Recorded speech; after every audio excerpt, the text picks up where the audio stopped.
Hi, Farmer Jason here at Way Fruit Farm. I wanted to give you sort of a status update of where everything is right now. One of the things that we were trying to do this year was kind of show you all the processes and all of the steps and all the life stages of all the fruit that you eat. And so right now we're in strawberry season. It's gone exceptionally well, better than I ever could have imagined. In early May, I really thought we'd have no strawberries. In late May, I thought we'd have a few strawberries. Even as of a couple weeks ago, I thought we'd have an okay crop. We've had an amazing crop. We've had so many people out here picking because of the fact that things haven't been normal and people have been looking for activities to do. So if you still want to come out and pick some strawberries with us, we still have them. So we are not, some of our early varieties are winding down, but some of our later varieties are still coming on. We still have plenty of berries and even some green berries yet to grow. And so we still have green berries, and so that means the season is going to continue for a little while. I don't know how easy it'll be, but it definitely is still pickable. We're still picking. This morning, it's Tuesday, is the day I'm recording this, and we've probably picked over 200 quarts. So we ourselves have picked probably almost 250 plus pounds worth of strawberries today to sell through both the retail market and through Bollesburg. So we've found lots of strawberries, so it's still going really well. So if anybody still has any questions, please come out, don't delay. It's important because it isn't gonna last forever. Strawberry season is short. It's been better than I anticipated, but still, it's not gonna last forever. So get out here, get your strawberries, and enjoy that. But now what I want to do is I want to tell you about some of the other seasons and kind of explain to you how everything's going on here on the farm. And so one of the other things that we planted the other week, about 20 days ago now, was pumpkins. And they're doing exceptionally well. The weather's been very good for them. It's been warm. We've had some of these frequent, really heavy downpours that have gotten them some moisture there for a while. It was getting a little dry and I was starting to get nervous about my pumpkins, but they really have come around in the last little bit. So what happens is when they first come up, they look kind of small like this, where they just pop through the surface. And they're dirty right now because of all the rain we got yesterday, but that won't hurt them. It was just some of the soil splashing up on them. And so they pop out, and when they first do it, they only have 2 leaves, and then these 2 grow. And what happens is the pumpkins just keep expanding in size. So like this one's a little bit further along, and you can see the original 2 leaves are down here at the bottom, one on this side, one on the other side. And then what happens is they just keep adding leaves upward for a while. And so it's added 3, 4 leaves now. It'll get to a 6 leaf stage. And the pumpkin then, once it gets big enough growing upwards, will start out shooting out runners. Pumpkins are kind of cool because they grow really fast. They're one of those plants that they start off kind of slow and it takes them a little bit, but then if they get the right weather, they just explode and grow really fast. They just take off. Here's a real tiny one. You can kind of see how it's a little bit, this is how they start. And then it doesn't take long, and I have some bigger ones over here. It doesn't take long until they get really big. Like right here. Look at this one. Just a massive plant. You can kind of see the biggest leaf is almost the size of my hand. And so they just take off and they grow really fast. And given the right conditions, they'll just explode. And this is a 10-acre field of pumpkins here. So everything you see from those wagons, all of this fresh dirt is gonna be pumpkins this year.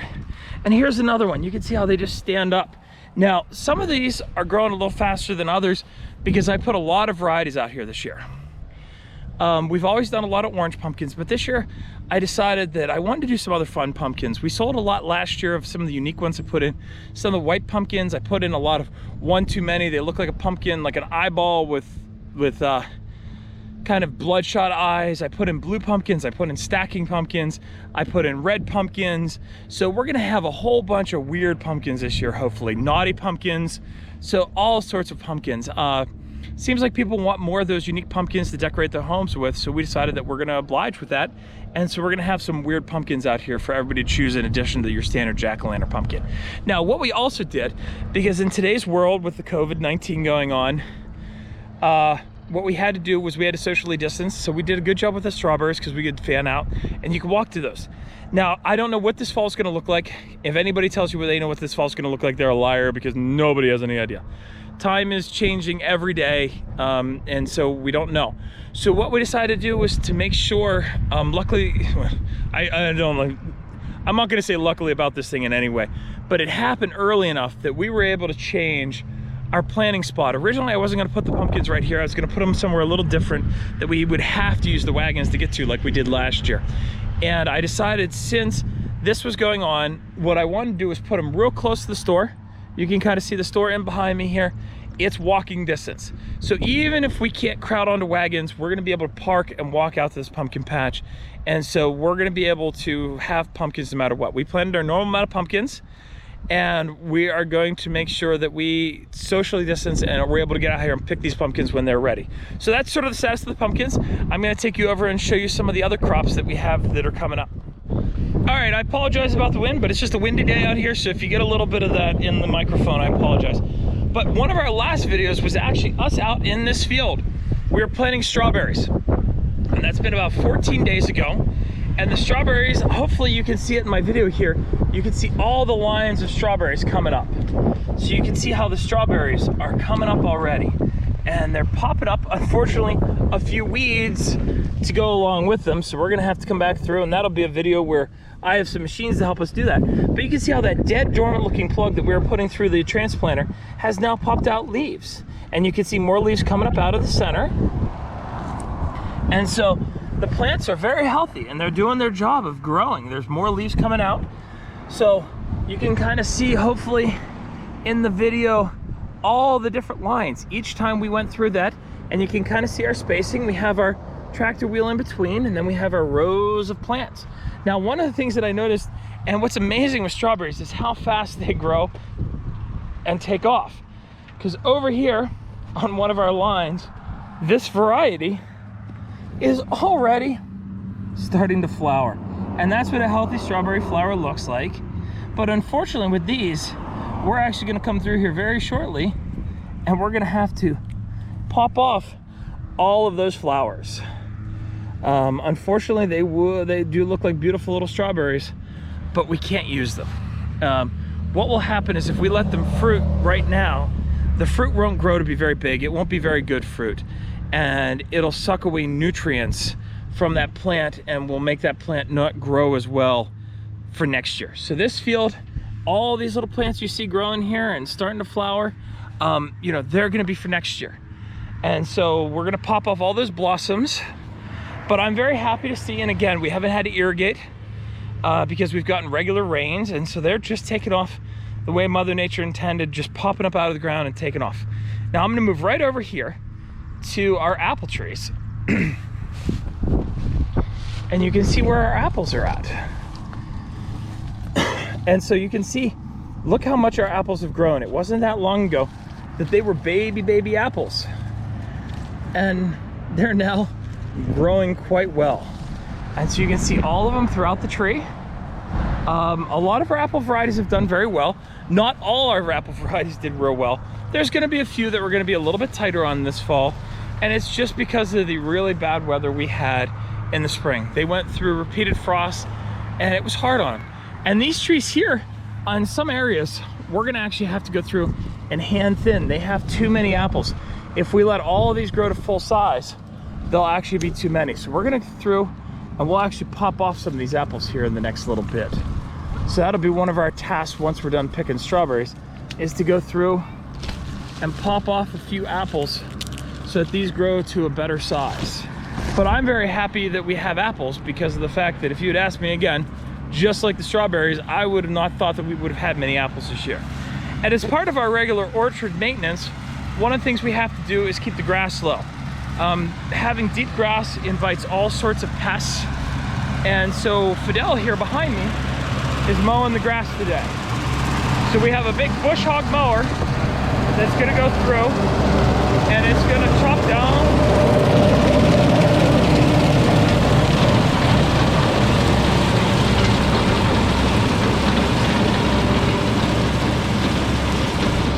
So what we're doing is we're getting rid, and you can see I have a lot of extra grass here.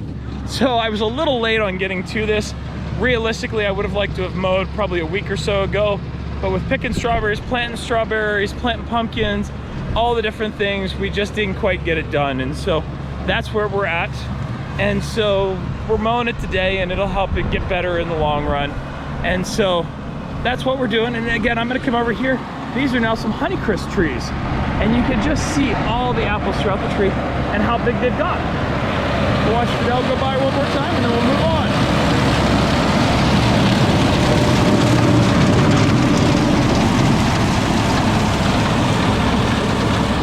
So that's what we're doing in the apple orchards right now is we're mowing. We're checking out our apples. Everything looks good. We don't have too much disease, but we're gonna have to hand thin here shortly. And so that's sort of the status of where we're at with those. And I'll show you next sweet corn. All right, so here I am now in the sweet corn field. The sweet corn's not done quite as well as normal. It's doing fine, it's just behind. And so will we have lots of sweet corn? Yes. Will we have it as early as we sometimes do? No. So a lot of that just comes down to, we planned it, we did it under plastic. We did a video on that, and you can see the plastic here. We've pulled it out from underneath the plants so they could grow better. We opened it up and did it. With the plastic, it's biodegradable, so out here in the sunlight, it's made of a soybean, it will fall apart. The problem with the sweet corn this year is it should just be taller. You know, it's about my waist high, but by this point of the season, I'd like to see it, you know, maybe this high instead of where it's at. Now, it is gonna start to shoot tassel when the leaves curl around like this. That means it's gonna start to shoot tassel. So that means we're not that far off from getting corn, but normally we have it around the 4th of July. I don't think we're gonna have our sweet corn by the 4th of July this year. I don't see any way that could happen. It's probably gonna be somewhere in that, you know, second week, the third week of July. And a lot of it, again, it was just too cold. Now, the one other thing that happened with this year's crop is I'm finding that it's not very uniform. If you look over my fields, it's not horrible, but you can see how there's taller ones mixed in with shorter ones. And they were planted the same time in the same way, and there's just something about it. And I was even talking to some of the folks that grow a lot of field corn, and they're having the same thing where there's just areas that you can kind of see, like an area right there where it's just not as tall. For some odd reason, the corn seeds didn't germinate as uniformly as they sometimes do, and they just aren't growing uniformly like you'd want them to do. What that makes it more difficult for us is when we're picking them, it takes a lot more work to feel exactly which ones are ready, which ones aren't, trying to come back numerous times. So you like it to grow uniform for easy picking, but that's just not the way life always is. So this is our sweet corn field. It's doing well. You can see the stuff under plastic is much taller, and so it is worth doing than the areas that were not under plastic. You can see I have lots of areas of those, and they are shorter. So it did give us some, but I also think the other thing that's gonna happen this year is some of it's gonna come together. So when we have sweet corn, we're gonna have a lot of sweet corn all at once. So that's where sweet corn stands. So a lot of folks have been asking sort of about how our tart cherries are. And the tart cherries this year are not great. I'm up here in the cherry orchard, and you can see, and it does actually show, they are starting to ripen. They're starting to turn colors. Not quite dark enough red for really to be picked yet, but they're starting. And these might look like a lot of cherries on the trees for some of what you can see, but it's really not. They're just not that many cherries actually here. And right here you can see one, and this is what my fear is with this number of cherries. The birds always eat some, and you can see how the bird just ate this cherry to pieces. And my fear is that a lot of these are gonna end up, I'm gonna do a very good job of feeding the birds and not have a whole lot left for us. But one of the things that you can already start to see if I can get this focused, is that they are putting the buds on for next year already. So right in here, where these brown little dots are at, are actually next year's crop. So these little brown little dots you see sticking out beside the leaves are actually next year's crop already being set on the fruit trees. And so they are already setting their crop for next year, which is a positive thing, because this year they have a lot of energy because of the fact that there just wasn't many cherries on them. And you can see, like, this tree's all just bare. And so we're just not gonna have many tart cherries, and I apologize for folks who like them. We're gonna have a few, but it's just gonna be a few.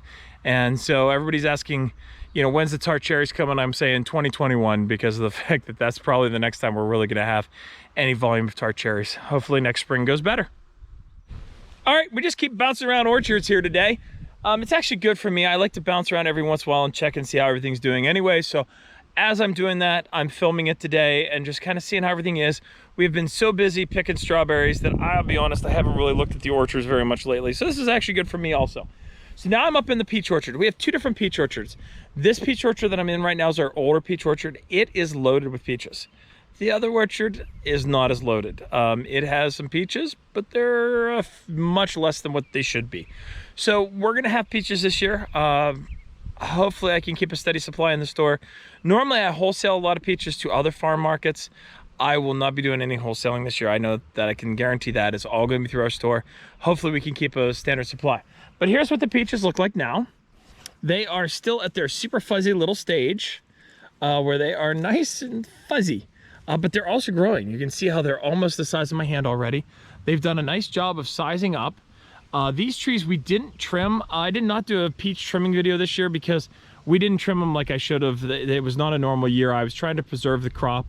We're actually going to come in here and pull some of these tops out of here right now. It's not the best of ideas to trim some of this time of year, but they're just getting so tall that I don't want to completely let it go. But by the same token, I didn't want to trim earlier because I didn't want to hurt the peach crop.